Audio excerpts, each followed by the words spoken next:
मैं अपनी पुस्तक गूंज की कहानी मृत्यु का भाग 2 आप लोगों के समक्ष प्रस्तुत कर रहा हूँ। मैं सुनील तिवारी, सभी बंधुओं को मेरा प्रणाम। उस दौरान मंत्री अवज्ञा सेन को ध्यान रहे इस घटना का खबर राजन को न पता चलने पाए। तब तक राजकुमार परमानंद, कौन सी घटना? अवज्ञा, राजकुमार, भूल कर भी स्त्री की तरफ मत देखना।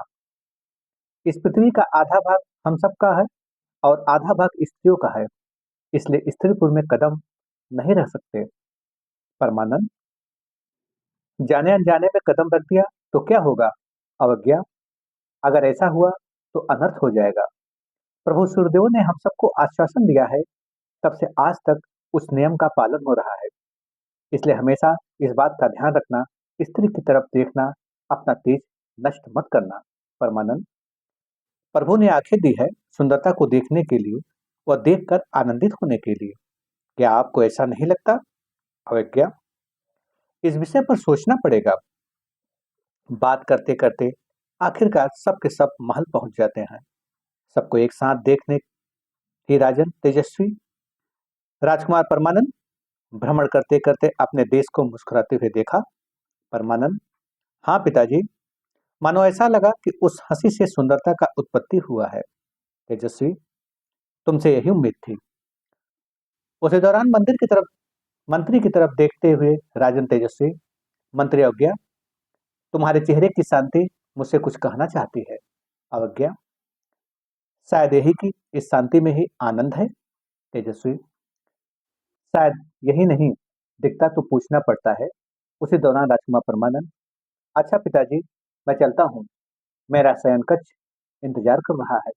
तेजस्वी, जाओ बेटा। राजकुमार अपने कक्ष में पहुंच विश्राम करता है। तभी राजकुमारी चंदन की याद में गहरे सपनों की दुनिया में चला जाता है और थोड़ी देर में नींद खुल जाती है। परमानंद, राजकुमारी, ये हवाएं भी कह रही है जैसे तुम मुझे बुला रही हो, मैं आ रहा हूँ। इतना सोचते हुए अपने घोड़े पर सवार हो जंगल की तरफ निकल पड़ते हैं। इस त्रिशंकु से नजर बचाते हुए सुदेखा पार कर स्त्रीपुर में प्रवेश करते हैं। उस दौरान हिरन के झुंड देख राजकुमार ज्यों ही निशाना लगा तीर छोड़ता है, हिरन के झुंड के बीच में बैठी राजकुमारी को तीर लग जाता है। ये देख राजकुमार परमानंद, राजकुमारी तुम, मेरे हाथों कैसा अनर्थ हो गया। तत्पश्चात चीखते हुए राजकुमारी को अपने गोदी में ले दौड़ते हुए त्रयी वैद्य के पास पहुंचते हैं। परमानंद, त्रयी वैद्य, अनजाने में मेरे बाण से राजकुमारी घायल हो गई है, किसी तरह इस दुख से निजात दिलाए। त्रयी, नहीं राजकुमार, मैं इसका इलाज नहीं कर सकता, यह स्त्री है, इसे मेरी नजरों से दूर करो। परमानंद, क्यों नहीं इलाज करेंगे? आखिरकार स्त्रियों से इतनी ईर्ष्या क्यों? त्रयी, इसके तरफ देखने मात्र से मेरा तेज नष्ट हो जाएगा। अगर ऐसा हुआ तो सूर्यदेव हमें इस करने का दंड देंगे।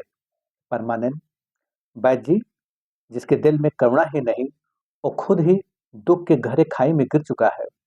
पहले तो अपना इलाज कर, जैसे तुम लोग माया रूपी भ्रम में पड़कर खुद ही अपने आप को दंड दे रहे हो। त्रयी, अर्थहीन बात से कोई अर्थ नहीं निकलता। अगर इस दुख से निजात दिलाना है तो ले जाओ स्त्रीपुर। तत्पश्चात राजकुमारी अपने गोदी में ले दौड़ते हुए स्त्रीपुर की तरफ निकल पड़ते हैं। ज्यों ही सुरेखा के पास पहुंचते हैं, सेनापति कंटक रोक लेता है। कंटक, राजकुमार, इससे पहले कुछ अनर्थ हो जाए, इस स्त्री को सेनापति शल्या को सौंप दो। परमानंद, सेनापति कंटक, जब तक राजकुमारी की आंखें नहीं खुल जाती तब तक मैं किसी को नहीं सौंपूंगा। कंटक, ये मत भूलो, स्त्री को छूकर तुमने अपराध किया और अब सुरेखा को पार कर सूर्यदेव का अपमान करने जा रहे हो। परमानंद, कौन अपमान कर रहा है? मैं, यह तुम्हारी भूल है। हमारी चाह से भी देव का अपमान नहीं हो सकता। जो सर्वस्व है, जहां मान अपमान किसी शब्द का पहुंच नहीं, उनका अपमान तो एक नासमझ इंसान ही कर सकता है। कंटक, बाकी बाकी बातें मत करो, समझदारी से काम लो, नहीं तो हमें बेहोश होकर रोकना पड़ेगा। परमानंद, देखते हैं हमें कौन रोकेगा। इतना कर राजकुमारी जो ही आगे बढ़ते हैं, सेनापति सैनिकों के साथ उन्हें रोकने के लिए आगे बढ़ते हैं। आखिरकार उन सब में युद्ध छिड़ जाता है। राजकुमार सबको मात देते हुए सुरेखा को पार कर स्त्रीपुर में पहुंच जाता है। तब तक स्त्रीपुर की सेनापति शैल्या, भाग कर मेरे ही जाल में फंसने जा रहे हो। तेरे नादानी की तारीफ करनी होगी। सैनिकों, इस चूहे को बंदी बना लो। आखिरकार राजकुमार चारों तरफ से स्त्री सैनिकों द्वारा घेर लिया जाता है। शैल्या, राजकुमार, अपनी खैर चाहता है तो सीधी तरह यहाँ से चला जा। परमानंद, जब तक राजकुमारी आंखें नहीं खोलेगी मैं यहाँ से नहीं जाऊंगा। शैल्या, तेरी आंखें बंद करने के लिए महारानी आती ही होंगी। तब तक रानी पवित्री खबर सुन आ जाते हैं। राजकुमारी की तरफ देखते ही रानी पवित्री, बेटा, बेटी, तुम्हें कुछ नहीं होगा। आखिर ये सब हुआ कैसे? परमानंद, रानी माँ, जंगल में शिकार के दौरान गलती से चंदन को तीर लग गया। पवित्री, सेनापति, तत्क्षण वैश्य सूची को बुलाया। शैल्या, जी रानी। तब तक मंत्री खुशनुमा, हमने खबर भेज दी है, वैद्य आते ही होंगे। तब तक वैद्य सूची का आगमन होता है। तत्फट जड़ी बूटी द्वारा इलाज करती है। सूची, राजकुमारी खतरे से बाहर है, अब चिंता करने की कोई बात नहीं है। आखिरकार थोड़ी देर में राजकुमारी की आंखें खुलती है। राजकुमार परमानंद गले लग जाता है। ये देख रानी पवित्री, इससे पहले कुछ अनर्थ हो जाए, जा अपने देश लौट जा। अब कभी स्त्रीपुर में कदम मत रखना। परमानंद, रानी माँ, हम सब एक ही ईश्वर के संतान है, तो हमारे बीच एक ऐसा फासला, ये मत भूलो कि इस फासले में ही प्रेम का जन्म हो चुका है। पवित्री, अभी तू नासमझ है, जा पहले अपने पिता से शिक्षा ग्रहण कर। उस दौरान राजकुमारी चंदन, माँ, हम सब उस प्रेम के ही रूप हैं। परमानंद, प्रेम में ही ईश्वर का वास है। इतना कह राजकुमार परमानंद घोड़े पर सवार हो अपने पुरी की तरफ लौट जाता है। दरबार में पहुंचते ही उसे देख राजन तेजस्वी, परमानंद, तुमने स्त्री को छूकर पुरुष जात व देव का अपमान किया है, क्या जरूरत थी स्त्रीपुर जाने की? परमानंद, राजकुमारी चंदन मेरे तीर से घायल हो गई थी। जब त्रयी वैद्य ने इलाज करने से मना कर दिया तो विवश होकर हमें स्त्रीपुर जाना पड़ा। तेजस्वी, वही सुंदरवन में छोड़ दिए होते जो होता देखा जाता। परमानंद, पिताजी, जिस दिल में प्रेम, दया और करुणा नहीं है, ऐसे दिल में ईश्वर का छाया नहीं है। क्या ऐसा दिल ईश्वर का अपमान नहीं कर रहा है? ऐसा पाप रूपी दिल लेकर जीना दुखदाई होता है। अब भी वक्त है, प्रेम के बंधन में बंध ईश्वर का सम्मान करना सीखो। जिस दिन स्त्री व पुरुष द्वेष समाप्त कर प्रेम के बंधन में बन जाएंगे, उस दिन ईश्वर हम सब पर खुश होंगे। क्रोध के आवेग में राजकुमार की तरफ देखते हुए तेजस्वी, तेरे दिल में प्रेम है तो सिर्फ ईश्वर से कर, जहां असीम आनंद है। यूं बाकी बातें का कोई अर्थ नहीं निकलता। परमानंद, ये मत भूलो, ईश्वर की प्रेम रूपी छाया हम सब पर विद्यमान है। पहले खुद से प्रेम करना सीखो, नहीं तो एक दिन हम सब ईश्वर को भी भुला देंगे। तेजस्वी, तेरे जैसे लोग ईश्वर को भूल सकते हैं, हम नहीं। अब इतना ध्यान देना, पूर्व का कोई भी पुरुष स्त्री से संबंध बनाया तो उसके दिल सहित प्रेम को जला दिया जाएगा। परमानंद, प्रेम की लौ अग्नि से भी तेज है। पिताजी, देखिए उस प्रेम की तरफ, वो तुम्हें पुकार रही है। मैं देख रहा हूँ, उसकी रोशनी सबके दिलों में विद्यमान है। तेजस्वी, राजकुमार, ये मत भूलो, पुरुष से स्त्री से प्रेम रूपी संबंध बनाया तो अंधकार के रूप में मृत्यु का आगमन हो जाएगा। संसार सदा सदा के लिए मृत्यु के मुंह में समा जाएगा। ऐसा हम हरगिज नहीं होने देंगे। परमानंद, क्रोध ईर्ष्या के मद में वशीभूत होकर उस ईश्वर रूपी प्रेम को नष्ट करने में तुले हूँ, इसलिए मृत्यु का होना अनिवार्य है। उस प्रेम से मृत्यु का जन्म हो चुका है, अब वो हमारा सच्चा साथी है। तेजस्वी, पुरुपुर में एक मूर्ख का आगमन हो चुका है। सेनापति, ध्यान रहे, यह मूर्ख भूल कर भी सुरेखा को पार न करने पाए। और सुंदरवन ही एक ऐसा स्थान है जहाँ स्त्री व पुरुष आनंद के लिए जा सकते हैं। वहां की चौकसी अत्यधिक बढ़ा दो। कंटक, जी राजन, अब ऐसा ही होगा। मुस्कुराते हुए राजन परमानंद, राजकुमार परमानंद, और कितना अंधेरे में कदम रखोगे, सब कुछ बेकार साबित होगा। क्रोध के आवेग में राजन तेजस्वी, तू ऐसे नहीं मारेगा, यही अंधेरा तेरा इंतजार कर रहा है। ले जाओ इसे काल कोठरी में बंद कर दो। परमानंद, काल कोठरी में तो आप लोग बंद हो, उस अंधेरे से बाहर निकलिए। आखिरकार सेनापति कंटक राजकुमार को काल कोठरी में बंद कर देते हैं। निगरानी स्वतः सेनापति करते हैं। अपने क्रोध को शांत करने के लिए राजन तेजस्वी मंत्री अवज्ञा के साथ सुंदरवन को चले जाते हैं। वृक्ष की छाया में बैठ राजन तेजस्वी मंत्री, न जाने राजकुमार को क्या हो गया। उसके विचार इतने बदल गए, अब तो लगता है कि जैसे खुद मौत बनकर मेरे सामने खड़ा है।